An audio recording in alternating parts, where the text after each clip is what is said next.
What's up guys, it's Nick True here, and then just 2 days from now I'm going to be turning 25. So in honor of that, I thought I would share my best 25 tips about money with you that I've learned on my short 25 years here on this planet. Alright, we got a lot to get through, so let's just jump in. Spend less than you earn. Don't go into debt for stupid things. Heck, avoid debt altogether. Start saving as soon as possible. Make a budget and stick to it. Okay, so admittedly, those tips are all pretty obvious, kind of lame, and probably not all that helpful. So let's slow the pace down a little bit and get some helpful tips in here. Number 6, recognize that research says that money actually can buy happiness if you use it for a service that removes a negative. For instance, paying somebody to clean your bathroom rather than using that money to buy a new pair of shoes. Number 7, if you have trouble setting goals about what you want your life to look like, start by setting goals about what you don't want your life to look like and then work backwards. I'm sure that you can think of 1 or 2 people that are 10 to 20 years older than you that you can easily look at and go, I do not want that life when I'm their age. So think about them and then think about the financial situation that they came through to get wherever it is that they're at. And then think about the financial situation you need to be in and what you need to do in order to not be there like them. Number 8, start small. Don't try and go from saving nothing to saving 20% of your income all at once. It's like telling a smoker who's been smoking for 30 years to drop the cigarettes tomorrow. It's just not going to happen. Those kinds of changes are way too ambitious to make all at once, and you're never going to stick to it. Start with small, meaningful changes that you can increase slowly over time, like saving 1% of your income instead of saving 20. Number 9, before you can ever reach a financial goal, you have to first kill doubt and believe that you can actually do it. I want you to find somebody who looks like you, who's actually done what it is that you're trying to achieve, and then use them as inspiration and belief to recognize that if they've done it, you can do it too. Number 10, analyze the things that you think you want and compare the idea of what's in your head to the actual reality of the situation. For instance, I love the idea of living in a big city like New York, but in reality, I only actually like visiting those kinds of cities. If I moved to a big city like that, I know that I would end up hating it eventually. See, analyzing those ideas and comparing them to what you would actually like will end up saving you a ton of time and money because you won't waste it all on decisions that you're going to end up regretting. All right, 10 down, 15 more to go. Let's get to them.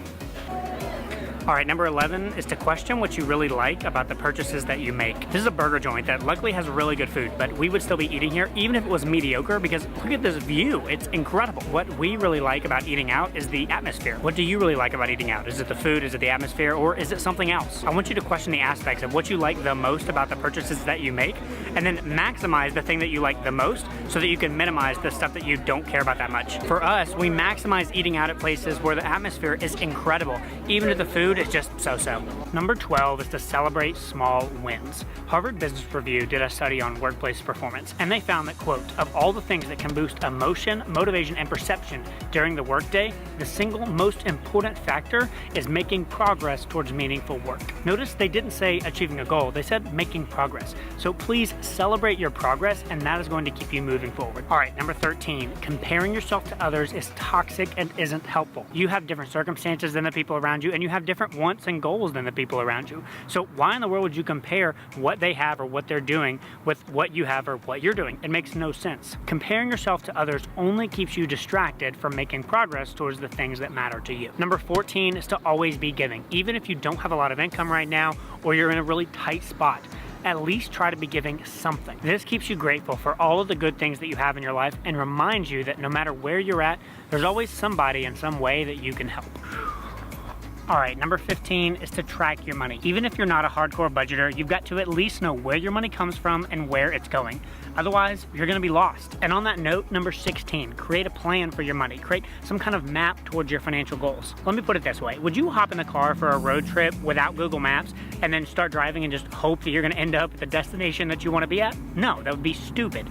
Yet most of us do that exact thing with our money. Don't be like that. Map out your plan, map out your route. Number 17 is to always keep learning and educating yourself. Whether it's learning about investing or starting a side hustle to increase your income or just honing your skills at your day job to ask for that raise, you should always be learning and growing. All right, number 18 is to grow the gap. The gap between your income and your spending. See, the bigger that you can get that gap, the more you're gonna be able to save and invest. Now, most people focus on decreasing their spending, like on groceries and stuff like that, and that's fine, that's good. You should definitely do that. But don't neglect the income piece of it. Make sure to grow your income. That's a huge part of the equation. Now, number 19 is all about understanding the 4 areas of finance that you should care about. Your debt repayment, managing your money, investing your money, and insurance. Now, you don't have to try and conquer all of these areas at once. Just understand that all 4 of these are super important, and you need to focus on them one at a time until you've got all 4. Man, it got dark on me. Luckily, only a couple more to go. Number 20.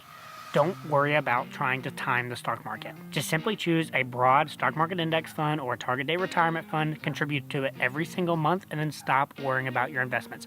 You're in it for the long-term game. Don't try and time the market. Speaking of worrying, that brings us to number 21. Don't watch mainstream investment news. They're only dramatizing the day-to-day happenings of the stock market to keep people watching. In reality, you're investing for the long term. You shouldn't care about what happened yesterday or what's going to happen tomorrow. So quit paying attention to it. It's only going to distract you. Number 22. Get on the same page and start working as a team with your spouse. Hannah and I like to follow Chip and Joanna Gaines, and in his book, Chip talked about this idea of tug of war and how it's much, much easier if, as a couple, you get on the same side of the rope and start pulling together in the same direction versus trying to pull against each other. Hannah and I being on the same page and working together in the same direction has made a world of difference in helping us actually achieve our financial goals. All right, number 23, be patient.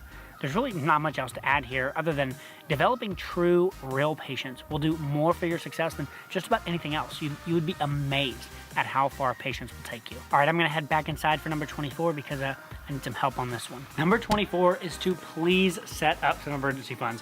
When you've got girls like this, they're gonna get sick. If you've got a car, it's gonna break down, and if you've got a job, you may lose it at some point. You need to expect the unexpected and plan for it. It'll save you money, it'll save you some headaches, and it might even save you a few tears. All right, number 25, here it is, the last one. You've heard me say it before on this channel. Personal finance is personal. These tips that I just shared with you work for me, but not every single one of these tips is going to work for you. Your financial situation is different from mine, and it's different from everybody else's. You've got to figure out what kind of budget, what kind of investment plan, what kind of debt repayment plan. You've got to figure that stuff out for your particular situation. So take my advice, but remember, you've got to tailor it to yourself. All right, that's it, guys. I hope you liked this video. I hope you got something from it. That's my top 25 things that I've learned in the 25 years I've been here. Please leave me a comment down below. I would love to hear what's your favorite piece of money advice that you've ever gotten. Lastly, if you like this video, I wanted to let you know that I actually have a 30-second money tip specifically created for the Amazon Echo on Alexa under your flash briefing. So if you've got an Echo, look for 30-second money in your Alexa app, and you can get a tip just like these every single morning when you start your day. As always, remember, I can share with you this financial advice. I can teach you how to be good with money, but I can't make you do it. The choice is yours. I'll see y'all next time.